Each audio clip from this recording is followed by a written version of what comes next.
Une vache laitière, ça produit en moyenne 28 litres de lait par jour. Ça peut même aller jusqu'à 60 litres durant les pics de lactation. Ça fait beaucoup. Maintenant, voyez une ferme avec des millions de vaches. Remplacez-les par des iPhones et des Macs et vous obtenez Apple. Les iPhones et les Macs sont les vaches à lait les plus productives et qui rapportent le plus. Chaque année, on a le droit à de nouveaux modèles, toujours plus poussés, toujours plus puissants, avec des nouvelles puces. Mais malheureusement, les arbres ne poussent pas jusqu'au ciel. Et dans la majorité des cas, les vaches à lait sont tuées au bout de 8 ans, contre 20 pour une vache traditionnelle. Donc ça rapporte beaucoup, sauf que ça dure moins longtemps. Et ça risque d'être pareil du côté d'Apple. Il y a un moment où les iPhones et les Macs auront atteint leur plafond de verre. Et on le voit déjà plus ou moins. Il y a de la nouveauté, mais pas de réel changement. Tim Cook se verra donc dans l'obligation de trouver une autre exploitation pour rester dans la course face à ses concurrents. Là, vous vous dites peut-être que c'est impossible. Qu'est-ce que ferait Apple s'ils ne vendent plus de téléphone ni d'ordinateur? C'est impossible qu'ils réussissent à survivre, ils vont mourir à coup sûr. Sauf que non. En réalité, la marque a prévu le coup depuis bien longtemps. Et je ne parle pas des rumeurs qui tournent autour de leur futur casque de réalité augmentée. Ici, on va parler d'un tout autre sujet, bien moins médiatisé. Alors, si vous voulez comprendre, il va falloir prendre du recul. Beaucoup de recul pour apercevoir l'énorme toile qu'Apple a commencé à tisser pour construire son avenir, en s'attaquant à des nouveaux marchés que vous ne soupçonnez sûrement pas. Ces marchés, il y en a 5 et ils doivent respecter 2 conditions. La première, c'est de valoir plusieurs milliards de dollars, c'est-à-dire au minimum autant de milliards que le marché du numérique. Et la deuxième condition, c'est de répondre à nos besoins humains les plus profonds, les besoins de sécurité, que ce soit foncière ou financière, le besoin de manger ou même notre besoin d'appartenance. Je vais vous lister tout de suite quels sont ces 5 marchés sans forcément trop m'étendre, excepté pour le 5e car c'est celui qui va nous intéresser pour cette vidéo. Le premier, c'est l'éducation. Imaginez 2 minutes que dans quelques années, Apple vous délivre votre diplôme d'ingénierie, en design ou même en biomécanique. Ça paraît surréaliste et pourtant la marque est déjà implantée dans des milliers de campus à travers le monde avec leur programme Apple Education.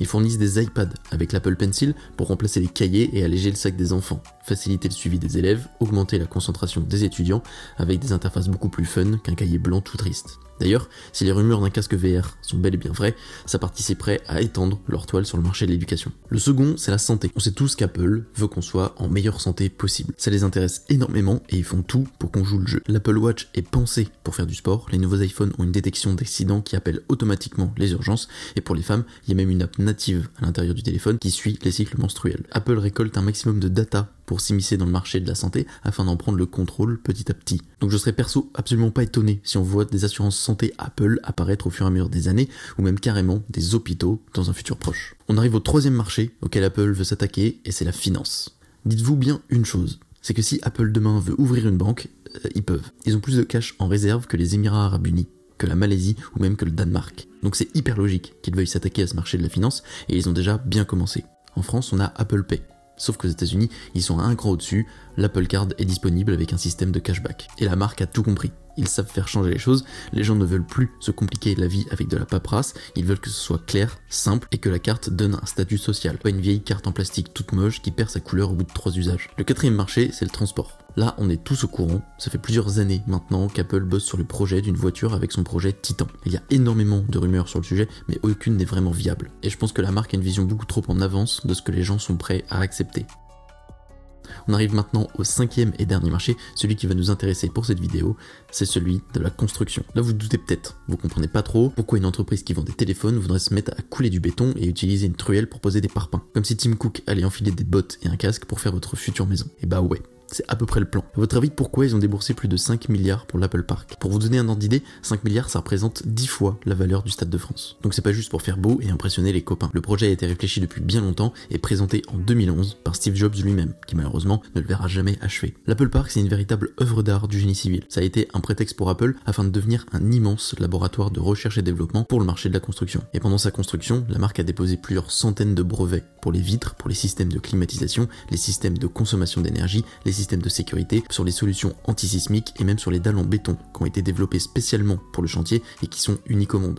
Et puis franchement, pourquoi faire autant alors qu'à la base, Steve Jobs et Steve Wozniak ont réussi à révolutionner le monde dans leur garage? Ça veut bien dire qu'il n'y a apparemment aucun lien entre le lieu de production et la qualité d'une innovation. C'est pas parce que vous êtes dans un super labo que vous serez forcément plus innovant et plus compétent. Dans Iron Man, Tony Stark arrive à fabriquer une armure au fin fond d'une grotte afghane alors que les meilleurs ingénieurs des États-Unis dans les meilleurs bureaux sont incapables de la reproduire. C'est donc évident que l'Apple Park a été un exercice pour Apple afin de se faire la main dans le domaine de la construction et s'attaquer de front au secteur dans les prochaines années.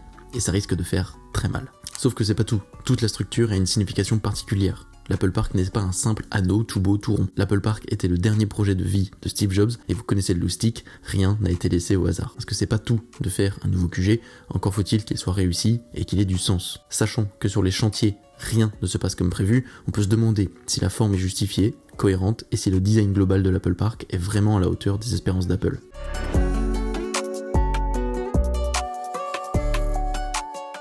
Noble initiative, sire. Excellente idée. Dans Camelot, quand le roi Arthur veut réunir ses chevaliers autour d'une table, il veut impérativement qu'elle soit ronde. C'est pour créer une unité, un clan et ne délaisser personne. Chacun est à égale distance du centre. Pour Apple, c'est à peu près pareil, sauf que la marque n'a pas été inspirée par Camelot, mais par la cité de Bagdad, construite en 762 après Jésus-Christ. Et si on creuse un peu plus pour essayer de savoir pourquoi l'Apple Park a cette forme, en s'attardant sur la symbolique du cercle, ça devient hyper intéressant. Parce que le carré, c'est une invention humaine finie, alors que le cercle n'a ni commencement ni fin, et il est présent partout dans la nature. Il est présent dans notre corps, la cellule est ronde, tout comme son noyau. L'atome est sphérique, comme les électrons qui y gravitent autour. Le cercle est partout depuis toujours. Il représente la vie à l'échelle micro comme à l'échelle macroscopique, avec les planètes et l'univers. Il signifie l'unité, la complétude et les cycles de vie, ce qui en fait un symbole universel d'éternité, de perfection et de divinité. Le cercle, c'est aussi l'une des premières formes tracées par les humains. Il est un signe fondamental de perfection et d'harmonie. Il évoque des notions de protection, d'équilibre, de circulation d'énergie et d'union. C'est une forme équitable où chacun peut trouver sa place. Tout ça, bien évidemment, ça fait écho à ce que Apple essaye de créer depuis des années avec ses utilisateurs, en voulant faire d'eux des sortes d'adeptes, une sorte de religion 2.0, où le sanctuaire serait l'Apple Park. Et quand on regarde de plus près, il n'y a pas que le nouveau QG d'Apple qui est circulaire. Le cercle est à peu près partout dans les produits de la marque. Sur le HomePod, le bouton Home des anciens iPhones, les AirTags, l'icône de l'Apple Watch et même les boîtes à pizza inventées par les ingénieurs d'Apple sont rondes. Alors si le nouveau QG a cette forme, c'est pas du tout un hasard ni un simple coup de folie de la part d'Apple. Tout a été planifié et calculé à l'avance. Sauf que les plans ne se déroulent jamais comme prévu.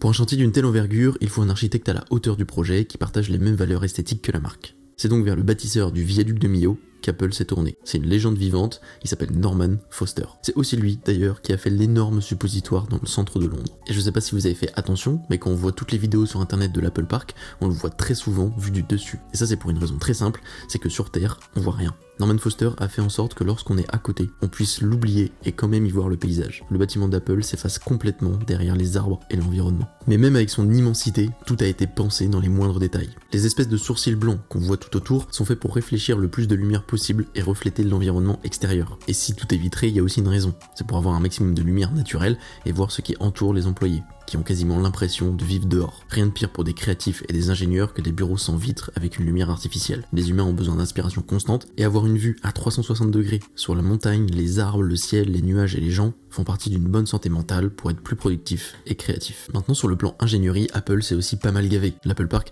est la structure en béton la plus avancée au monde. La structure globale du bâtiment est la plus optimisée et la plus efficace sur le plan énergétique qui n'a jamais été construite par l'homme. Les panneaux solaires fournissent 85% des besoins en électricité du bâtiment, qui d'ailleurs est indépendant du réseau électrique de la ville. Apple est donc totalement autonome sur son territoire. Il y a aussi une libre circulation de l'air entre l'intérieur et l'extérieur du bâtiment, ce qui permet une ventilation naturelle et évite d'avoir recours au système de chauffage, de ventilation et climatisation pendant plus de 9 mois durant l'année. Et le souci de détail ne s'arrête pas là. Apple va encore plus loin parce que la conception des poignées de porte a fait l'objet d'un débat de plus d'1 an et demi, impliquant plusieurs révisions avant que la direction d'Apple ne donne son accord.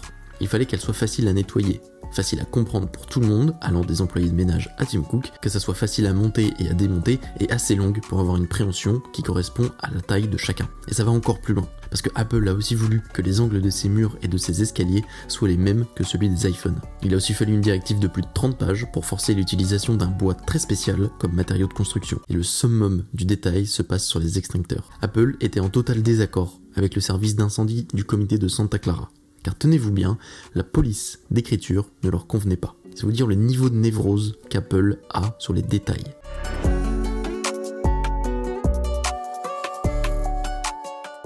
Imaginez maintenant le condensé de tout ça. L'éducation, la santé, la finance, le transport et la construction. Avec tout ce que je viens de vous dire, sur ces 5 points, c'est à vous d'imaginer ce que pourrait devenir Apple. Bien sûr, la marque va implanter sa technologie sur ces 5 marchés, et ils vont les prendre et les remettre à leur sauce. Bientôt, vous pourrez demander à l'Apple Car d'aller chercher vos enfants à l'école tout en restant chez vous. Apple pourra aussi faire un prêt pour votre maison que vous aurez payé avec Apple Pay, bien évidemment, et ils se chargeront eux-mêmes de la construire. Tout ça sans jamais s'associer à aucune entreprise traditionnelle. Apple vont chercher à tout faire par eux-mêmes pour créer un écosystème complet et qu'on dépende d'eux à 100%. Sauf que je vous vois venir. Vous trouvez sûrement que je suis un peu trop dans l'abus, l'exagération, et c'est vrai que je m'avance sûrement peut-être un peu trop, ou pas. Seul l'avenir nous le dira. Le seul truc dont je suis sûr, c'est qu'un changement trop brutal n'est jamais très bien accepté par la population. Jetez une grenouille dans une eau à 50 degrés, elle ressortira immédiatement en donnant un coup de patte. Mettez-la dans une eau tempérée en augmentant la température petit à petit, et la grenouille va s'endormir et mourir. Nous sommes des grenouilles et Apple le sait très bien. Donc vous inquiétez pas pour cette vision du monde, tout comme les grenouilles dans la casserole, on verra rien venir. Ça sera tellement bien amené et fait petit à petit que c'est nous qui serons dans la demande. Si t'es pas encore abonné, je t'invite à le faire maintenant. En tout cas, merci d'avoir regardé la vidéo jusqu'au bout. C'était Hugo, salut.